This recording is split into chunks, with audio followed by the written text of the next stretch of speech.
Conversar hoje um pouco sobre o que é a base da fé cristã.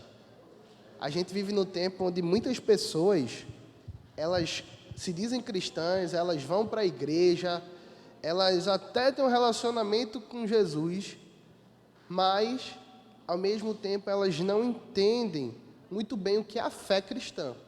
E a Bíblia fala para a gente que fé, ela não é uma coisa cega.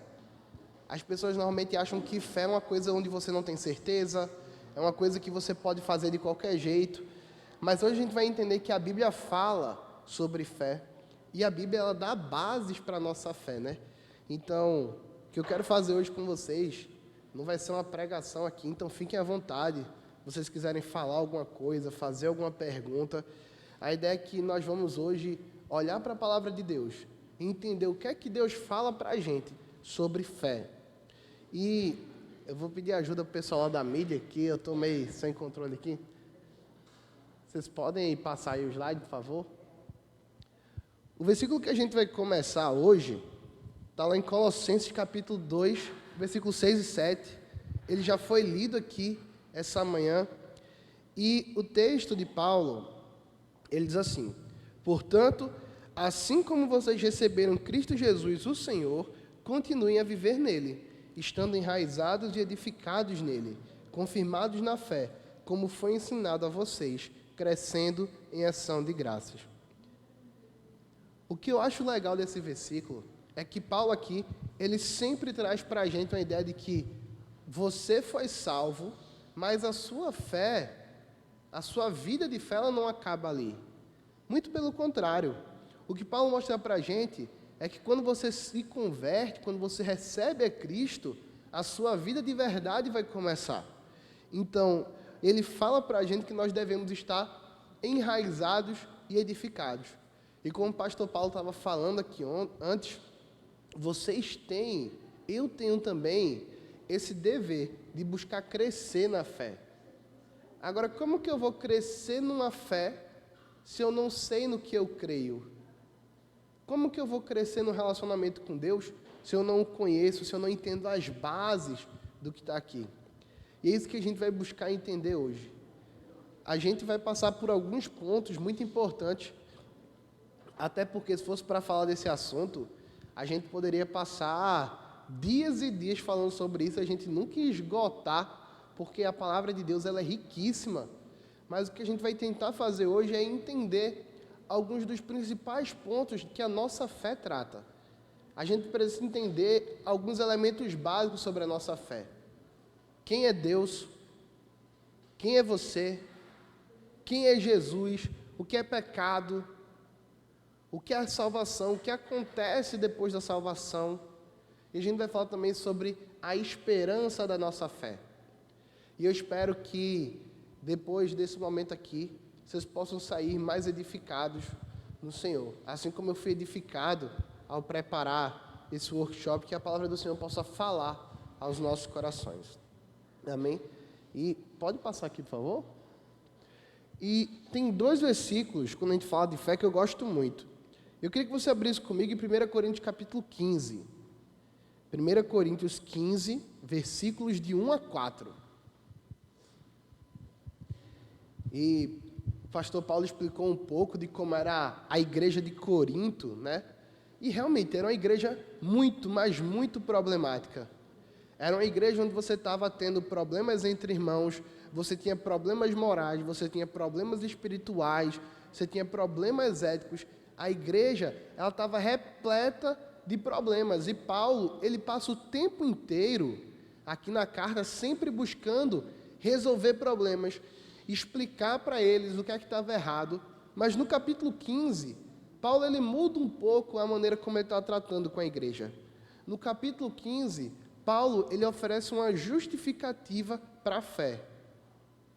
Paulo oferece uma justificativa do o que é o evangelho, para que aqueles irmãos permanecessem firmes. Em 1 Coríntios 15, dos versículos 1 a 4, diz assim: irmãos, eu venho lembrar-lhes que o evangelho que anunciei a vocês, o qual vocês receberam e no qual continuam firmes, por meio dele vocês também são salvos, se retiverem a palavra, assim como tal preguei a vocês. a menos que tenham crido em vão. E ele fala o que é o Evangelho agora. Antes de tudo, entreguei a vocês o que também recebi, que Cristo morreu pelos nossos pecados, segundo as Escrituras, e que foi sepultado e ressuscitou ao terceiro dia, segundo as Escrituras. Por que eu comecei com esse texto aqui? Porque esse texto, ele mostra uma coisa muito importante. E a primeira coisa que a gente tem que entender sobre a fé cristã é que, diferente de qualquer outra religião, diferente de qualquer outra fé, a fé cristã, ela não está baseada em seres humanos.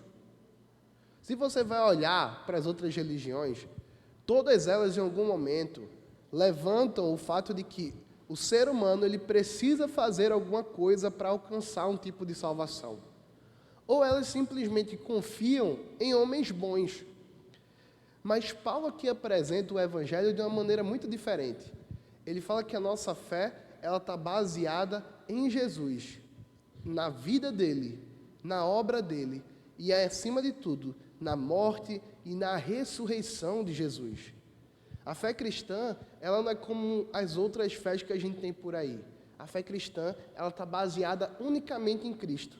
E aqui uma aplicação que a gente já tira desse momento para nossas vidas é que, se qualquer pessoa apresenta outro fundamento para a nossa fé, que não seja Cristo Jesus, ele está pregando um outro evangelho. Isso é muito importante em tempos onde em cada esquina você tem uma igreja, onde nas redes sociais você vê pessoas pregando coisas de todo tipo. Por que isso é um problema? Porque muitas dessas pessoas estão pregando falsos evangelhos. Muitas delas criam um Deus à nossa imagem. É um Jesus que agrada. É um Jesus que não quer que você abra mão de nada. É um Jesus que não fala de pecado. É um Jesus que ele simplesmente ama todo mundo e ele aceita tudo de qualquer maneira. Mas Paulo mostra para a gente uma fé muito diferente. A nossa fé não está baseada em homens, a nossa fé não está baseada em obras, a nossa fé está baseada no Senhor Jesus. E esse é o fundamento principal que todo mundo precisa entender. Se você é cristão, a sua fé ela tem que estar firmada em Cristo. A nossa fé ela está baseada no que Jesus fez. E em Filipenses 2,12, Paulo fala que você não só recebe a fé, mas que você tem uma tarefa: desenvolver a sua salvação. Filipenses 2,12 fala assim: meus amados irmãos, como vocês sempre me obedeceram, não só na minha presença, porém, muito mais agora na minha ausência, desenvolvam a sua salvação com temor e tremor, porque Deus é quem efetua em vocês, tanto querer como realizar, segundo a sua boa vontade. A nossa fé, Cristo, ela é uma fé perfeita. Cristo morreu, ele realizou uma obra completa por nós. Agora, nós ainda somos pecadores. Nós ainda estamos em processo de nos tornarmos como Jesus. E por causa disso, você e eu temos uma tarefa muito importante de desenvolver a nossa salvação. Então, esse é o nosso objetivo aqui hoje. É entender a nossa fé, para que você, entendendo essas bases, você possa desenvolver o seu relacionamento com Deus. Esse é o fim de qualquer aplicação da palavra de Deus. É fazer com que você conheça mais a Deus e tenha um relacionamento mais profundo com Ele. Mas quando a gente vai falar de fé, a primeira base, a gente vai começar pelo começo, a gente vai falar sobre o que é a Bíblia.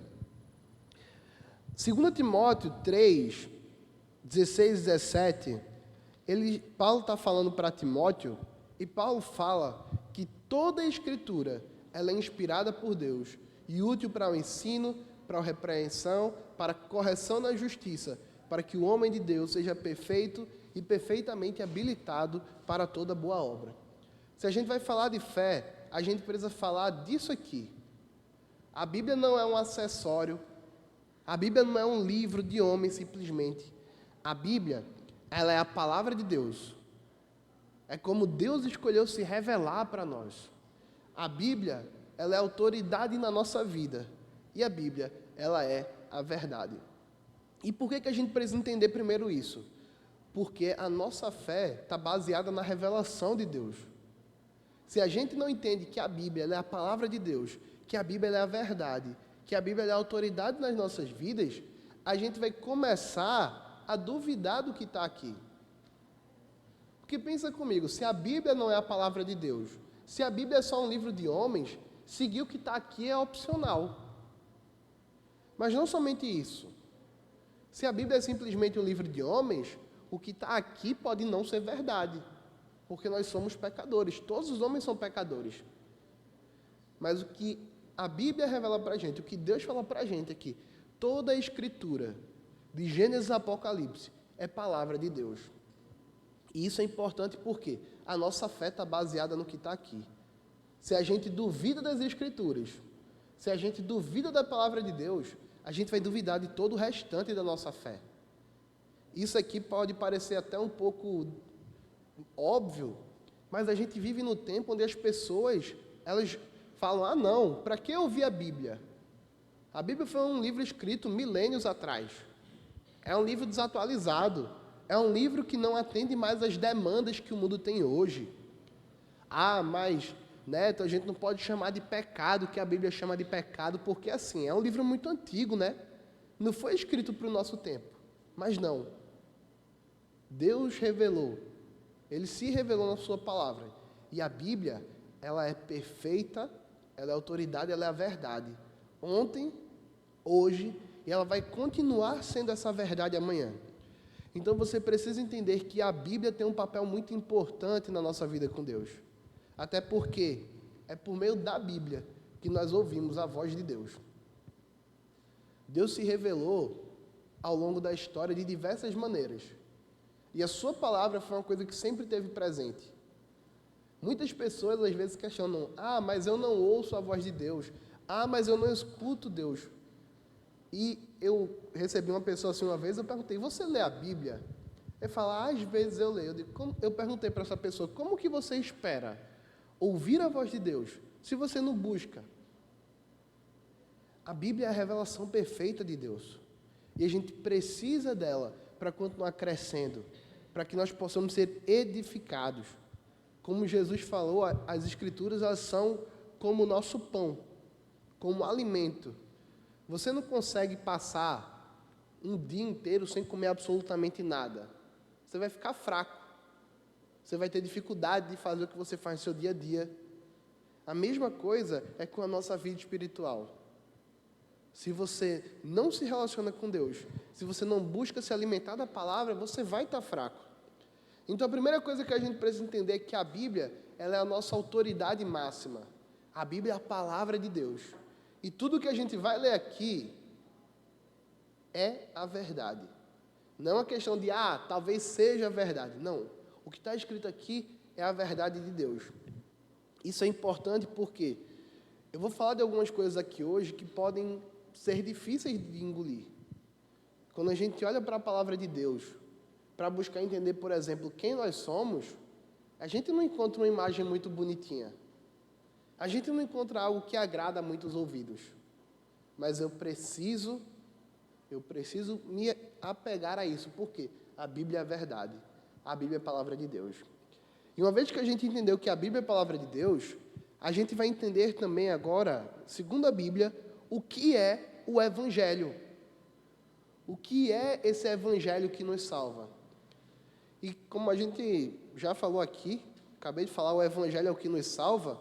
Em Romanos 1, versículo 16, Paulo fala que o Evangelho, ele é poder de Deus para a salvação. O Evangelho, ele é a boa nova de Cristo. E o Evangelho é o próprio Cristo. Foi isso que Paulo falou lá em 1 Coríntios 15. Paulo disse, eu anuncio a vocês o que recebi do Evangelho. Cristo Jesus morreu, segundo as Escrituras. Foi ressuscitado, foi sepultado e ressuscitado ao terceiro dia, segundo as Escrituras. O Evangelho não é uma mensagem qualquer. O Evangelho é a mensagem de Deus. Essa palavra Evangelho significa uma coisa muito importante, boa e nova. O Evangelho é a boa nova de Deus para um mundo que estava perdido no pecado. Então, a salvação, ela não pode ser alcançada por qualquer maneira. para ser salvo, é necessário que você creia nessa mensagem de Deus. É necessário que você creia nessas verdades, de que Cristo veio para nos salvar, que Ele é Deus, que Ele morreu, foi sepultado e que Ele ressuscitou. Porque normalmente a gente fala muito da morte de Jesus, mas o que a Bíblia ensina para a gente é que a morte de Jesus foi uma parte do processo, mas que a conclusão, a nossa salvação, a nossa justificação, ela foi garantida na sua ressurreição. Por isso que não existem evangelhos. Por isso que só existe uma mensagem que traz salvação. Porque essa é a mensagem que o próprio Deus revelou. E a gente tem que tomar cuidado, irmãos, com as pessoas que pregam por aí que qualquer coisa é evangelho. Um evangelho muitas vezes falso, cheio ali das nossas vontades, que valoriza muito o que a gente quer e que não fala de Cristo, e que não fala de renúncia, que não fala de você ter que abandonar coisas para seguir a Cristo. Esse não é o evangelho verdadeiro. O evangelho é o poder de Deus para a salvação. O evangelho é uma boa nova, sim. Mas isso é para aqueles que creem. Porque para o mundo, o evangelho é loucura. Se você tentar explicar para as pessoas do mundo o porquê que você faz, o que você faz na sua vida, elas vão dizer, você é louco. Por que você não aproveita a vida como o mundo aproveita? Por que você não tem as práticas do mundo? Eles não entendem. Por isso que Paulo fala que o evangelho é loucura e escândalo para o mundo. Porque o evangelho, ele aponta o pecado, o evangelho, ele mostra o que está errado. O evangelho não faz sentido para essas pessoas. Mas para nós precisamos entender isso. O evangelho é o poder de Deus para a salvação. E a gente pode resumir o evangelho em Cristo. É a mensagem de Deus de que Ele enviou o seu Filho para salvar os pecadores. Deus enviou Cristo para morrer por aqueles que não mereciam. E continuando, o evangelho, ele tem uma mensagem muito simples.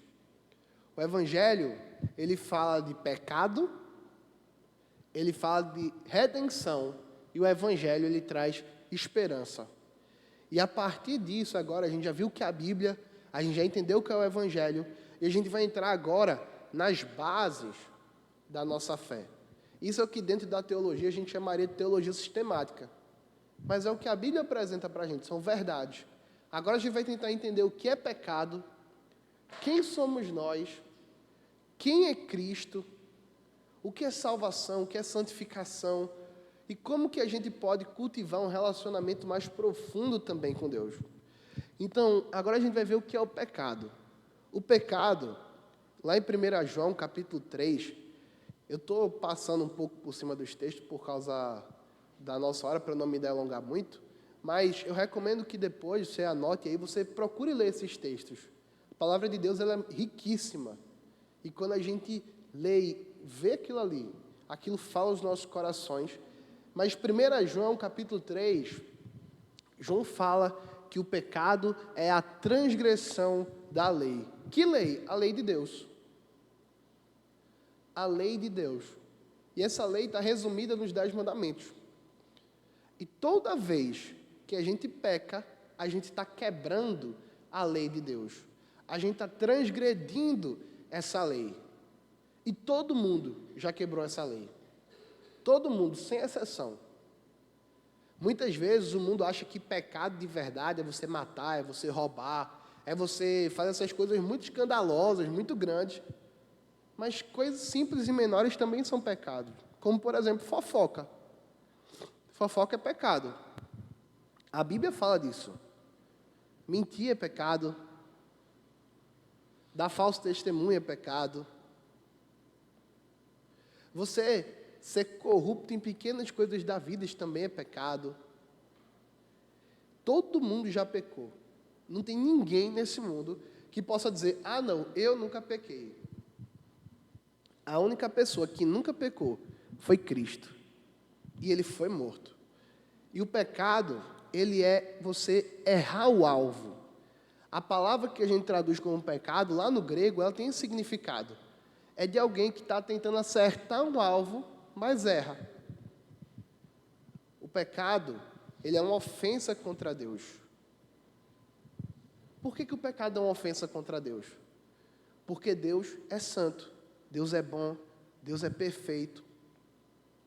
E toda vez que eu peco, eu estou dizendo para Deus que eu não vou obedecer, que eu me recuso a me submeter à ordem dele. E eu gosto de falar para os jovens lá da igreja que se Jesus fosse aparecer na frente da gente aqui agora, ninguém ia cuspir na cara de Jesus, ninguém ia xingar Jesus. Eu falo isso até para os descrentes, porque nisso eles concordam.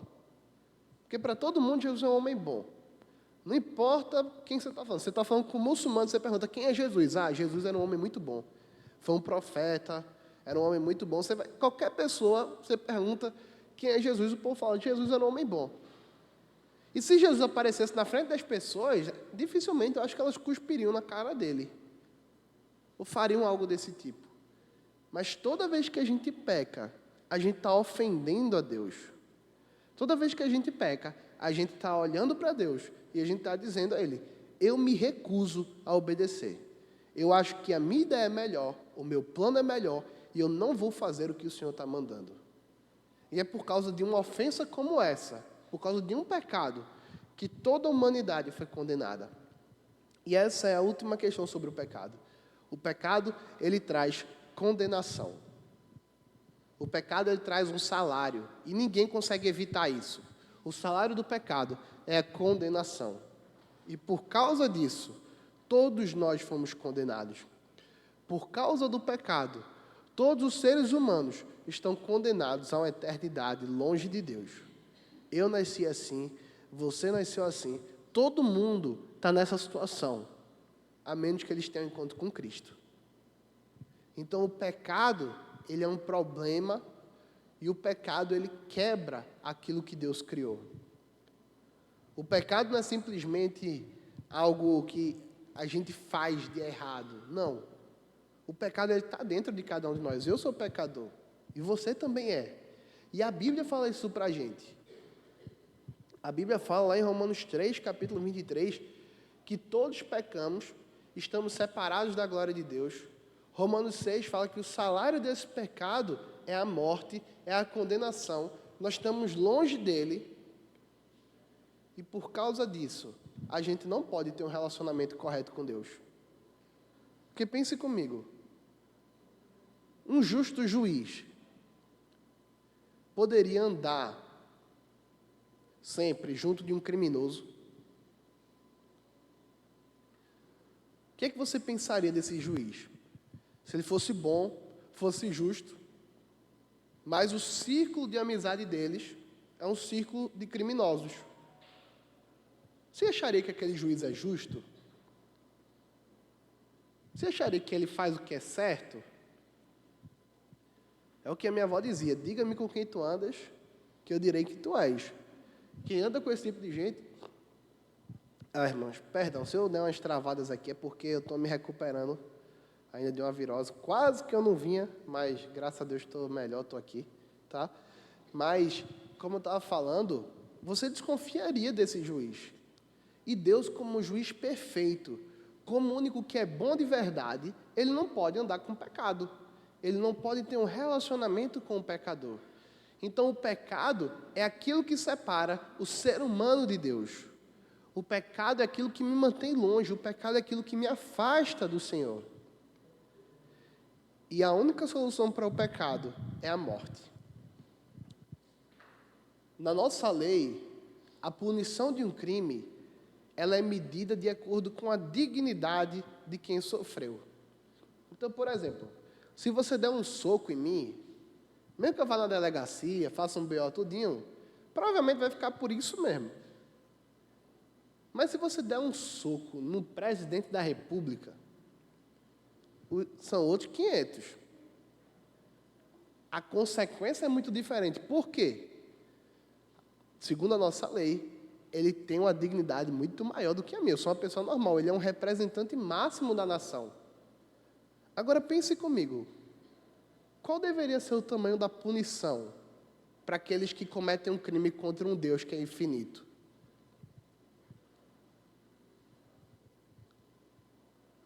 qual seria o tamanho da punição de ofender alguém infinito?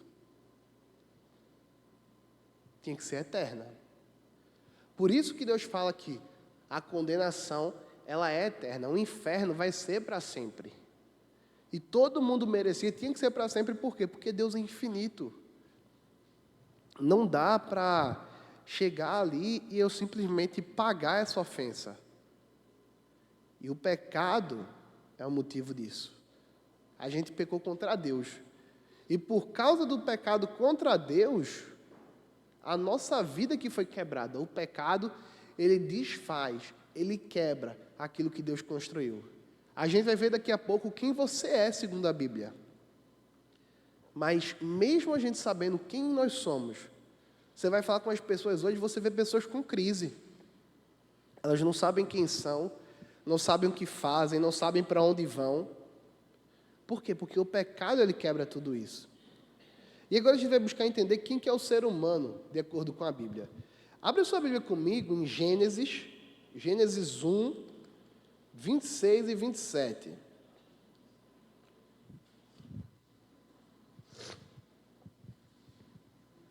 Gênesis 1, 26 e 27. Tá bom?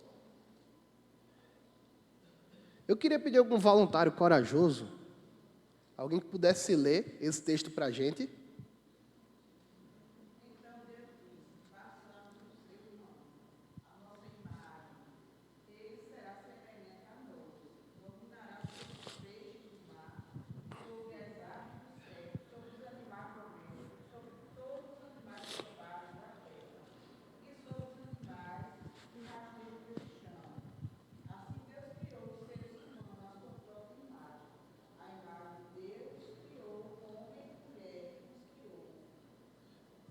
Deus criou o ser humano à imagem de quem? A imagem dele. É interessante que se você vai ler Gênesis 1, é a primeira vez que Deus cria qualquer coisa segundo a sua imagem, segundo a sua semelhança. Isso é porque nós somos diferentes do restante da criação, irmãos. Você não é um animal racional, como dizem por aí. Você não é qualquer coisa. Deus criou você para ser representante dele aqui nessa terra. E é por isso que ele fala para Adão: Adão, domine sobre a criação. Você vai dominar sobre os peixes, sobre os animais. Você vai dar nome a tudo. Por quê? Porque você é imagem e semelhança de Deus. Mas o que é que isso quer dizer? Ser imagem e semelhança de Deus não quer dizer que você é a cara de Deus. Até porque nós somos todos diferentes, né? Você vai olhar um para o rosto do outro para tentar escolher quem que é a imagem de Deus. Boa sorte para descobrir qual é o certo. Porque eu não tenho nada a ver com o meu amigo Melk que está lá atrás. A gente não é muito parecido. Então, imagem de Deus não tem a ver com a sua aparência. Tem a ver com quem você é. E o que é ser imagem de Deus nesse sentido? Quer dizer que Deus criou você com atributos que Ele tem. Você é capaz de raciocinar. Você é capaz de tomar decisões. Você é um ser que tem vontade. E você foi criado diferente do restante da criação.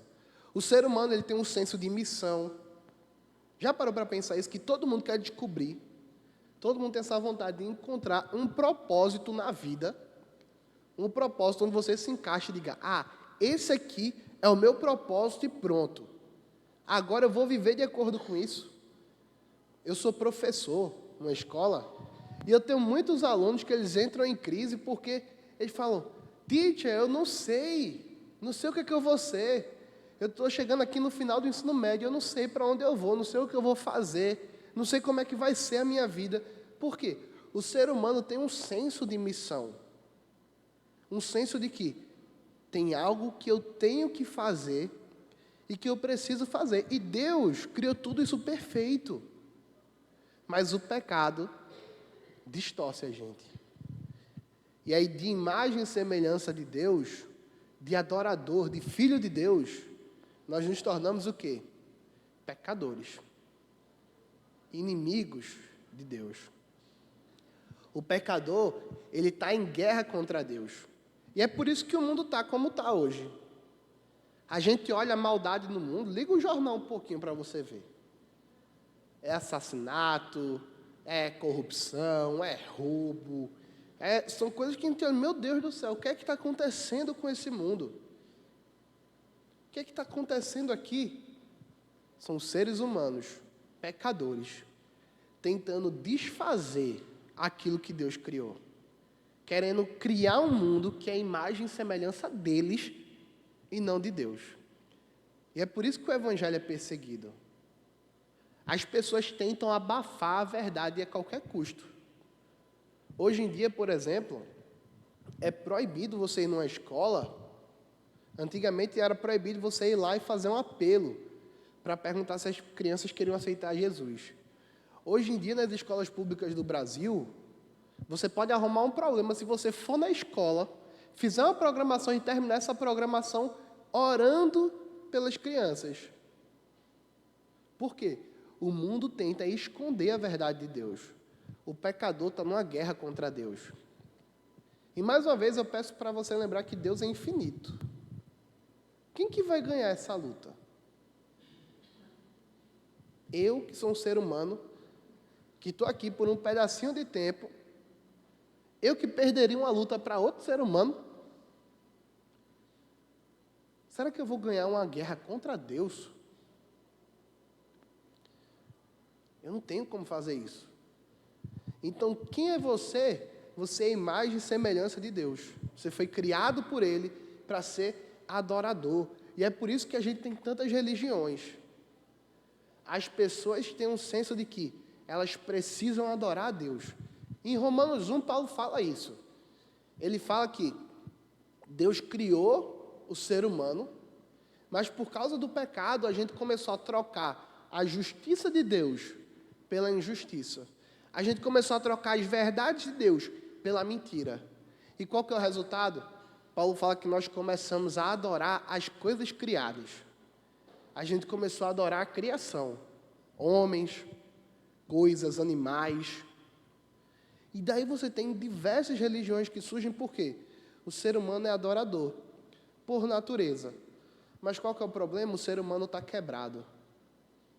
Deus falou para Adão, quando colocou ele no jardim do Éden, Adão tinha uma ordem, e a ordem completa era mais ou menos essa: Adão, aproveite, Deus fala, desfrute do jardim, coma de tudo, cuide, desenvolva, mas não coma da árvore do bem e do mal, porque no dia que você comer, você vai morrer. E Adão desobedeceu a Deus. E por causa da desobediência de Adão, toda a humanidade foi marcada com pecado. A gente às vezes tem uma ideia de que o pecado está fora da gente, mas não está. O pecado, ele está dentro da gente, é como um gene, uma doença que é passada de pai para filho, e todo ser humano tem isso. O problema da gente não é o mundo, não é a sociedade. O problema da gente é o pecado que está no nosso coração. E por isso a gente chega à conclusão de que o ser humano, ele precisa de salvação. Mas qual que é o problema? Ela está fora do nosso alcance. Como que eu vou conseguir uma salvação? Como que eu vou pagar uma dívida que é infinita? Se eu não sou infinito. Eu sou limitado. Eu não sou eterno. Como que eu vou pagar a minha dívida com Deus? E aí que entra a necessidade de um Salvador. Irmãos, entendam bem, Deus podia muito bem simplesmente ter abandonado a gente. Depois do pecado, Deus podia simplesmente ter destruído o mundo e começado de novo. Como é que Deus criou o mundo? Ele falou. Ele disse o quê? Haja luz, houve luz. Ele foi falando e as coisas foram criando. Você acha que Deus não teria poder para simplesmente dizer, deixe de existir, tudo ia deixar de existir? Ele podia simplesmente ter destruído tudo, condenado os pecadores e pronto, e acabou. Mas em Gênesis 3, e depois eu recomendo que você leia, Gênesis 1 até Gênesis 3, é muito bom para a gente ter uma noção de quem que o ser humano é. depois da queda, depois do pecado, Gênesis 3,15, Deus fala, no meio das maldições, Ele fala: eu porei a inimizade entre você e a mulher, entre a sua descendência e o descendente dela. Esse lhe ferirá a cabeça, e você lhe ferirá o calcanhar. Sabe o que isso quer dizer? Muitas vezes esse versículo passa despercebido. Mas Gênesis 3,15 é a primeira vez que Deus fala sobre redenção.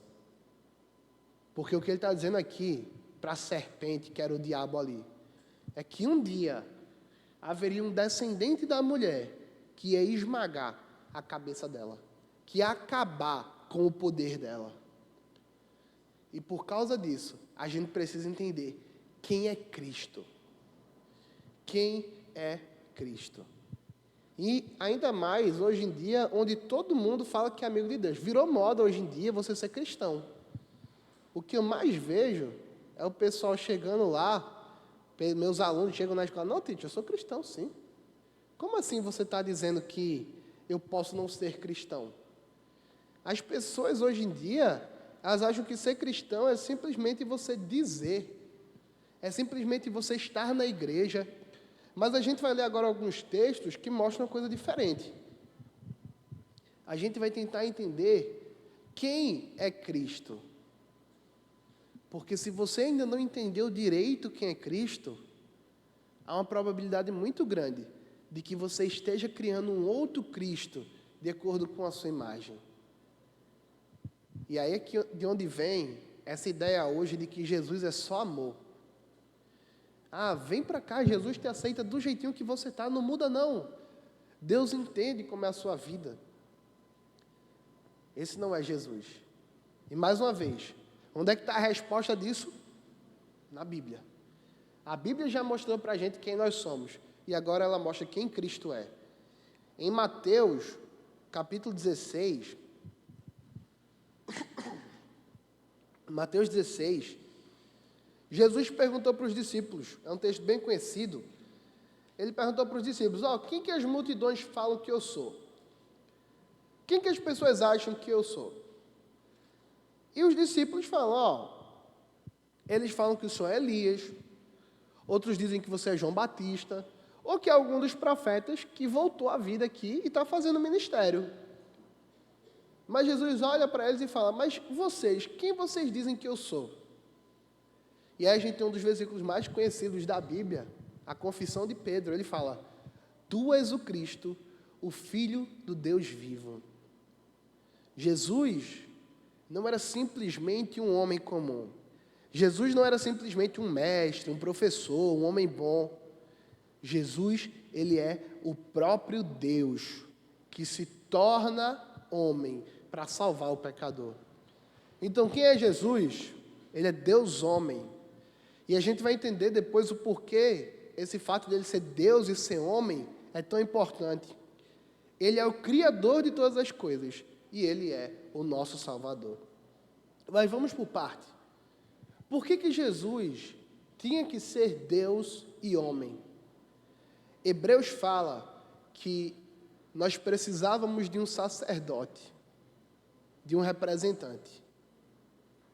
Alguém que, assim como nós, fosse homem, alguém que passasse pelas tentações que a gente passou e que prevalecesse.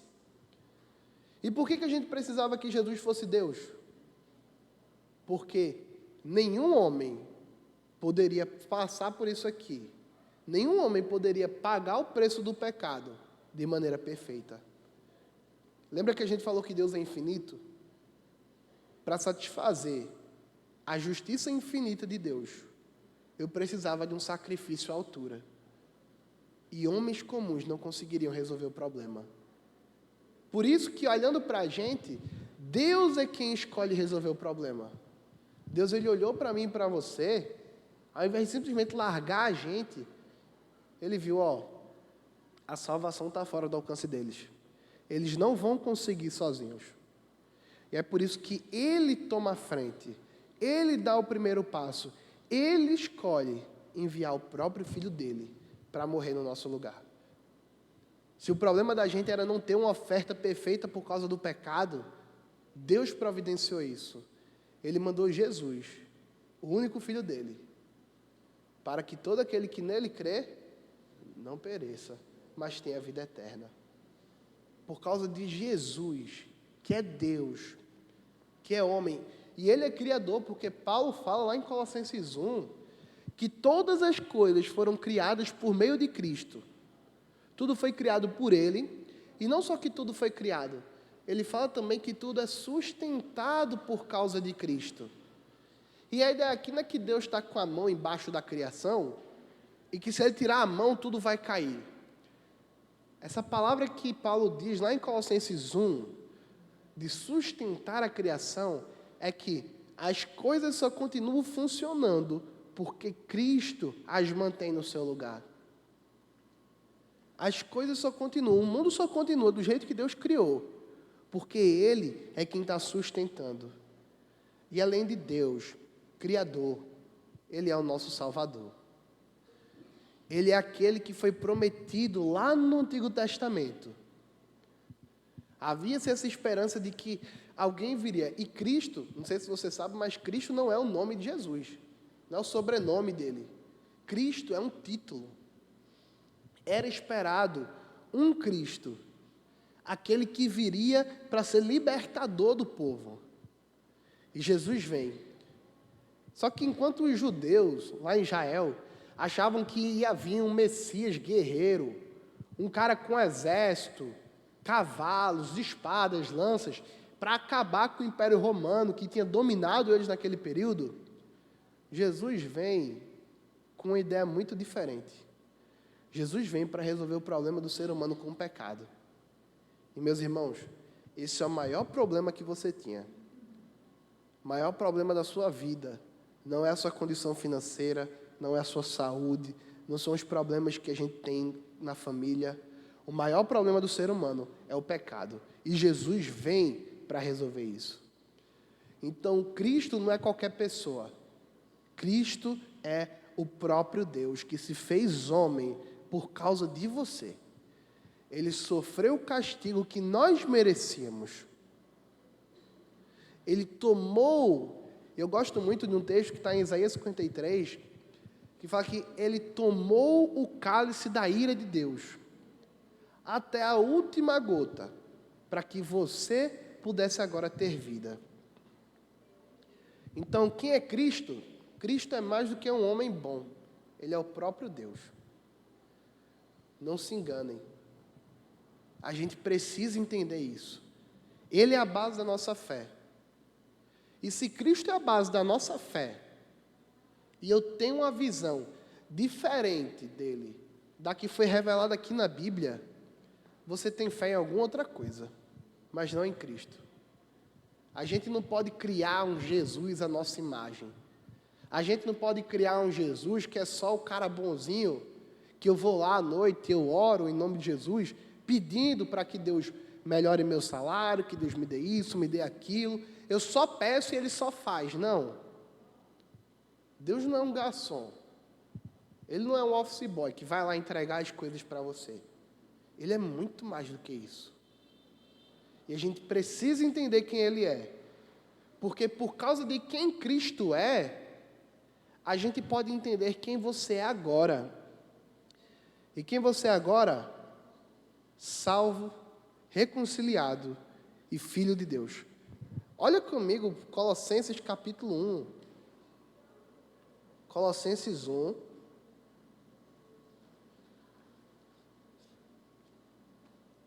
Versículos 19 a 23. Alguém poderia ler esses versículos para a gente? Colossenses 1, do 19 até o 23. Achou aí? Pode dar, Lê.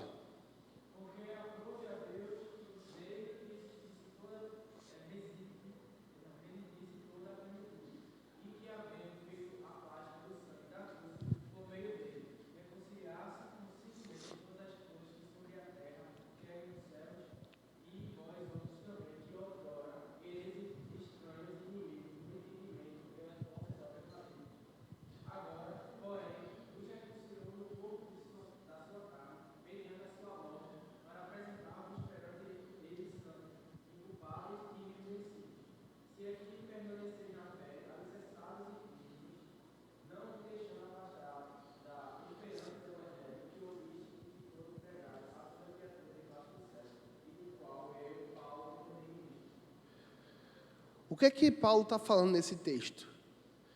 Ele falou que, por causa do que Deus quis, e é interessante que ele fala isso, Deus quis, aprove a Deus, reconciliar todas as coisas com Cristo. E por causa da morte de Jesus, irmãos, nós fomos transformados. E agora você sai de ser simplesmente um pecador condenado e você se torna salvo, reconciliado, filho de Deus. Não por causa da minha bondade, não é porque eu sou muito bom e eu consegui. Não, eu sou pecador igual a você. Mas é porque Jesus morreu. E por causa da morte dele, por causa da ressurreição dele, Paulo fala no versículo 22 que ele nos reconciliou com Deus. E o versículo 23 traz uma coisa bem interessante para a gente. O versículo 23 fala: se é que vocês permanecem na fé, alicerçados e firmes, não se deixando afastar da esperança do evangelho que ouviram e que foi pregado a toda criatura debaixo do céu, e do qual eu, Paulo, me tornei ministro. Paulo lembra a gente mais uma vez: você crê em Cristo? Amém, glória a Deus, mas a sua vida não acaba aí. A decisão de aceitar a Cristo, de receber Ele como nosso Salvador, é uma escolha que nós fazemos. Depois disso, existe uma série de outras escolhas. De quê? Para quê? Para que eu e você possamos nos tornar mais parecidos com Deus. E agora a gente vai falar um pouco mais especificamente sobre salvação. Porque, como a gente falou antes, não tínhamos como ser salvos. Nenhum homem podia pagar o preço do pecado, nenhuma obra podia levar você até Deus. Isso é uma coisa que as pessoas acham, ficam ofendidas, porque elas pensam: meu Deus, eu trabalhei tanto para ser uma pessoa boa. Eu ajudo os outros, eu não roubo, eu não mato, eu não cometo crime, eu vou para a igreja. Como assim que as minhas obras não são boas e não me levam para Deus? Essa é uma visão que é resultante de uma ideia errada do pecado. Esse tipo de visão geralmente vem quando a gente acha que o pecado é meio que um bicho que está fora da gente, e aí ele vem, pega você e te faz fazer alguma coisa. Só que não é assim. O pecado, ele está dentro da gente. Vocês já viram um pé de jaca dar limão? Não dá. Pé de jaca dá o quê? Jaca. Uma laranjeira dá laranja. O que é que um pecador faz? Ele peca. Todas as minhas atitudes estão manchadas pelo pecado. Porque o problema não são as atitudes, o problema sou eu. Um pecador fazendo boas obras é que nem uma pessoa com as mãos sujas de graxa, tentando pegar uma toalha branca, entregar ela para outra pessoa e esperar que ela saia limpa. Ela não vai sair.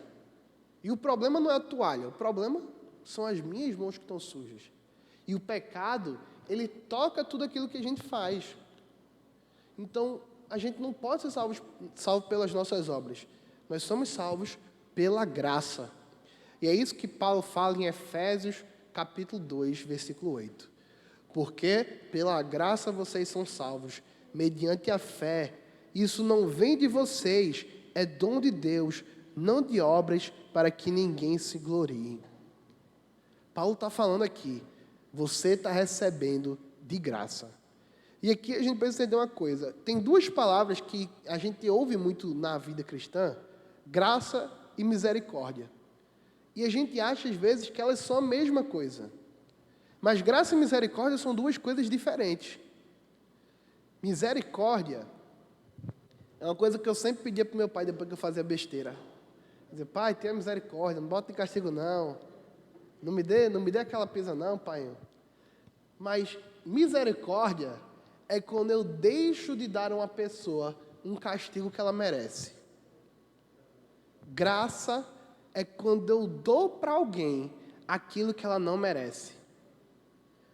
Eu lembro de uma vez que eu fiz muita besteira no ano, eu fiquei 1 ano de castigo, irmãos. 1 ano de castigo. Antigamente era mais assim, né? Hoje em dia, os meninos não ficam muito de castigo não, mas antigamente, meu pai falou: beleza, você vai passar 1 ano sem computador e sem videogame. Mas já me desesperei, né? E eu lembro que no dia das crianças, foram 2 dias que eu joguei naquele ano. Foi o dia do meu aniversário e no dia das crianças. Eu cheguei lá e disse, pai, por favor, eu sei que eu errei, mas só hoje. Eu poderia sair do castigo só hoje. E aí, como era meu aniversário, né, ele disse, vamos, hoje você pode. E no dia das crianças ele deixou de novo. O que é que aconteceu ali? Aquilo foi graça. Ele me deu o que eu não merecia. E a salvação é justamente isso. É Deus dando para a gente aquilo que a gente não merece. Porque não foi comprada por nós. A salvação, irmãos, ela vem de Deus. Por quê? Foi Jesus que conquistou. Lembram da história de Adão e Eva? Todo mundo lembra dessa história? Adão pecou. Mas houve Adão, Paulo fala. Um segundo homem que também representou a humanidade. E que, diferente de Adão, ele não pecou. Adão foi tentado no paraíso. Jesus foi tentado aqui, no deserto. E Adão pecou, mas Jesus não. Quando Satanás tentou Jesus, ele ofereceu tudo o que ele tinha para oferecer. O que é que Jesus fez? Jesus respondeu com a palavra do Senhor. Jesus permaneceu fiel. Ele obedeceu. E é por causa da vida de Jesus e da obediência de Jesus que Deus olha para a gente agora como seus filhos. Deus, quando olha para mim agora, quando Ele olha para você, meu irmão, Ele não vê mais um pecador que está em guerra com Ele.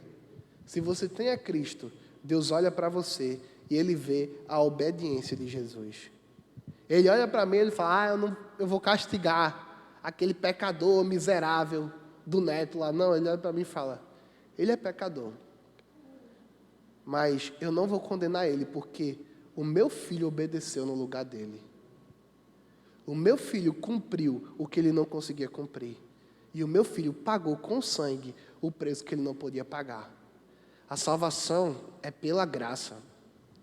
E Paulo também lembra isso para a gente em Romanos 5, 18 e 19. Romanos 5, o capítulo 5 é um dos meus textos favoritos da Bíblia. E o versículo 18 e 19 diz assim: portanto, assim como por uma só ofensa veio o juízo sobre todos os seres humanos para condenação, assim também, por um só ato de justiça, veio a graça sobre todos para a justificação que dá vida. Porque como pela desobediência de um só homem, muitos se tornaram pecadores, assim também, por meio da obediência de um só, muitos se tornarão justos. A nossa fé está baseada em Jesus. E é por isso que eu comecei esse nosso momento aqui, lendo aquele texto de Paulo, lá em 1 Coríntios 15, onde ele fala que esse é o Evangelho, é Jesus, porque é por causa dele que nós somos o que somos. A sua fé, toda ela, está baseada em Jesus. Quem você era e quem você é por causa de Jesus. Para onde a gente ia? Para o inferno. Para onde a gente vai agora? Se você tem a Cristo, vai para o céu. Por quê? Por causa de Jesus. Toda salvação é por causa de Jesus. E Deus fez assim para que a gente não se gloriasse. Porque pensa comigo, se você tivesse que fazer qualquer coisa para ser salvo, qualquer coisa, você ainda poderia chegar e dizer, mas eu tive que fazer isso para alcançar minha salvação. Mas o que é que Deus fez? Deus nos deu uma salvação que não depende da gente em nada, em absolutamente nada. Você não faz nada para ser salvo. É Cristo que pagou tudo. Sabe para quê, irmão? Para que a gente aprenda a depender e confiar. A vida cristã é uma vida de dependência e confiança. Você precisa depender e confiar em Jesus. Ele é que garantiu a salvação. A salvação não é algo que conquistamos. A salvação é um presente de Deus que se baseia na obra e na obediência de Cristo. Mas, como diria meu pastor, Deus não chamou você para ser um crente de 3 S's. Vocês conhecem esse crente? É o cara que está salvo, sentado e satisfeito. É o cara que, Jesus me salvou, tá bom. Vou ficar aqui, seguir minha vida normal, do jeito que eu estava antes, porque se ele me salvou, eu vou para o céu. Se já está garantido, eu não preciso fazer nada. Vou sentar e ficar assim, tranquilo. Mas não é isso que a Bíblia ensina para a gente. Muito pelo contrário. Paulo diz em Efésios 2:10 ainda, no mesmo texto, que nós somos feitura de Cristo, criados nele para as boas obras que Deus preparou para que a gente andasse nelas. A sua salvação não é consequência das obras. As boas obras são a consequência da sua salvação. Se você foi salvo, você tem que praticar as boas obras que Cristo preparou. E onde é que a gente encontra, irmãos? Aqui, na Bíblia. É aqui que está. A Bíblia é o manual perfeito para a sua vida. Porque você está em um processo que a gente chama de processo de santificação. O que é isso? Você está se tornando mais parecido com Jesus. Porque todos nós temos falhas. Ninguém é perfeito. Esse é o ditado mais verdadeiro do mundo. Nenhum ser humano é perfeito. Apenas Cristo foi. E depois que eu recebo Jesus, eu também não me torno perfeito. Eu não deixei de pecar. Eu não virei um cara que não peca por nada. Não, eu tenho pecados, eu preciso lutar.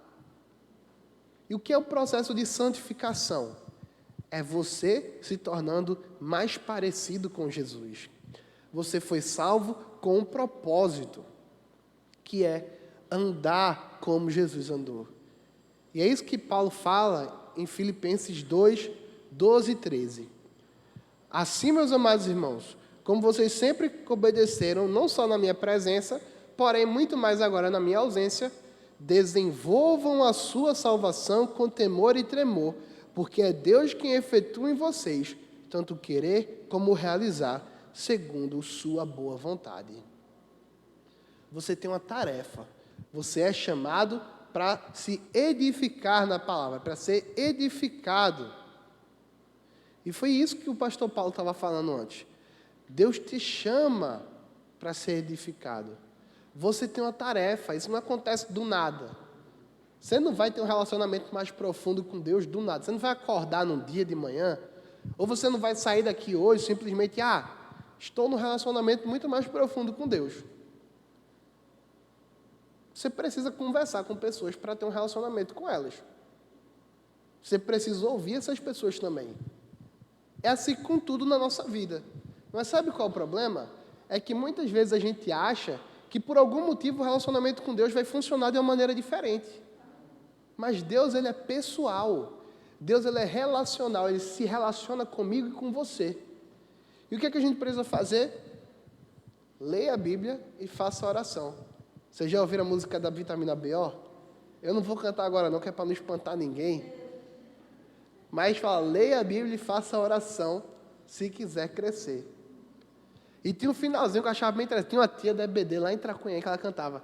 E quem não ora e a Bíblia não lê, diminuirá.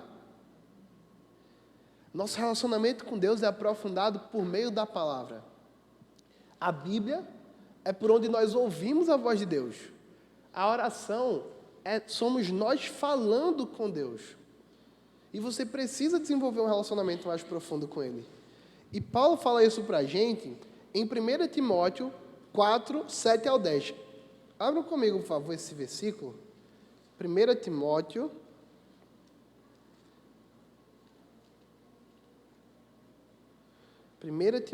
4, 7 a 10. Se possível, marque esse versículo na sua Bíblia. É um versículo muito bom para a gente memorizar, porque ele traz algumas lições muito importantes. E Paulo, ele está falando para Timóteo para rejeitar alguns falsos ensinos. E ele fala assim, a partir da metade do versículo, diz assim: exercite-se pessoalmente na piedade, pois o exercício físico tem algum valor, mas a piedade tem valor para tudo. Porque a promessa de vida que agora, porque tem a promessa da vida que agora é e da que há de vir. Fiel é essa palavra e digna de toda aceitação, pois é para esse fim que trabalhamos e nos esforçamos, porque temos posto nossa esperança no Deus vivo, Salvador de todos, especialmente dos que creem. Paulo fala, o exercício físico, ele tem algum proveito, é importante, mas isso é uma coisa secundária.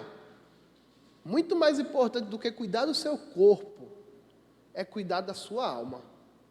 E ele fala, exercita-te na piedade. O que é piedade? É o contrário de impiedade. Se impiedade é você rejeitar Deus, você fazer aquilo que desagrada a Ele, você viver uma vida do seu jeito, você viver uma vida deixando Deus de lado. Piedade é você buscar a Deus. Uma vida de piedade é uma vida onde você tem um relacionamento profundo com Deus, onde você busca Ele, onde você busca crescer. O versículo, 1 Timóteo 4, 7 a 10. E Tito 2,11, que Paulo também escreve, fala a mesma coisa, que a graça de Deus, ela nos educa. Que a graça de Deus trabalha em cada um de nós. Tito 2, versículo 11 até o versículo 14. Eu recomendo que você leia depois esses versículos. E a gente já está chegando ao fim, pessoal. E esses versículos, eles trazem para a gente uma realidade muito importante. Nós precisamos de Deus. Nós precisamos conhecer a Deus. Nós precisamos nos aprofundar nas disciplinas espirituais. São a expressão mais bonitinha para coisas que vocês já conhecem. O que são disciplinas espirituais? Oração, a leitura da palavra. Vocês nunca vão ser tão santos quanto poderiam ser. Eu também não.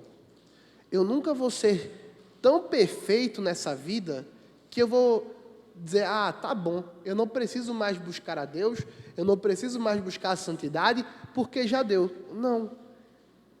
Eu sempre preciso buscar a Deus. Eu sempre preciso crescer em santidade. Eu queria terminar, para a gente aqui, pedir para o pessoal da mídia aí, eu tive que pular uns slides, você pode ir lá para o último mesmo, beleza? Eu queria terminar com um versículo para a gente. Essa é a conclusão de Paulo, depois de apresentar o Evangelho para os Coríntios no capítulo 15. O capítulo 15 de Coríntios é o que a gente fez aqui. Paulo explica qual que é a esperança do Evangelho. Quem somos nós, quem é Cristo, a esperança de uma vida eterna. E Paulo termina com um versículo muito conhecido. Ele fala, portanto, meus amados irmãos, sejam firmes, inabaláveis e sempre abundantes na obra do Senhor, sabendo que no Senhor o trabalho de vocês não é vão. Meu objetivo aqui nessa manhã é encorajar vocês.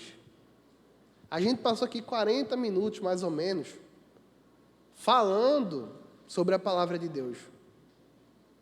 Mas você tem que pegar isso aqui e você tem que colocar em prática quando você sair daqui.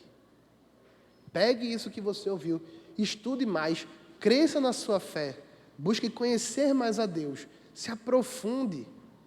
A Bíblia é muito rica, tem muito mais coisa além do que eu falei aqui.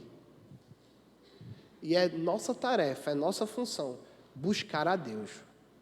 Então, irmãos, não desanimem, se aprofundem na fé. E qual que é o objetivo disso? Sejam abundantes na obra do Senhor. A obra de Deus não é só para o pastor, não é só para o seminarista, é para todos nós. Não deixe para os outros o que você pode fazer também. E a minha oração é que Deus possa falar ao coração de vocês, assim como Ele falou ao meu coração. E que isso possa estar impactando a vida de vocês, não só no domingo e não só aqui dentro, mas especialmente lá fora. Vocês possam viver uma vida onde o mundo possa olhar para vocês e ver, esse pessoal não é daqui. Esse pessoal é diferente. Que a vida de vocês seja um testemunho do Senhor. Amém? Vamos orar para encerrar? Deus e Pai, obrigado por esse momento. Obrigado pela Tua palavra, Deus. Obrigado porque o Senhor é tão maravilhoso. E obrigado pela Tua palavra, Deus. Senhor, eu oro pela vida dos meus irmãos que estão aqui. Que o Senhor possa firmar eles ainda mais na fé. Que eles possam crescer, que eles possam desenvolver a sua salvação. Que eles possam sair daqui diferentes. E que cada dia mais eles cresçam à semelhança e à estatura de Cristo. Que o Senhor possa nos dar um coração que ama o Senhor e serve à igreja. Nos abençoa, Deus. Nos dá a graça que precisamos para viver uma vida digna do Teu nome. É isso que nós te pedimos. Em nome de Jesus. Amém.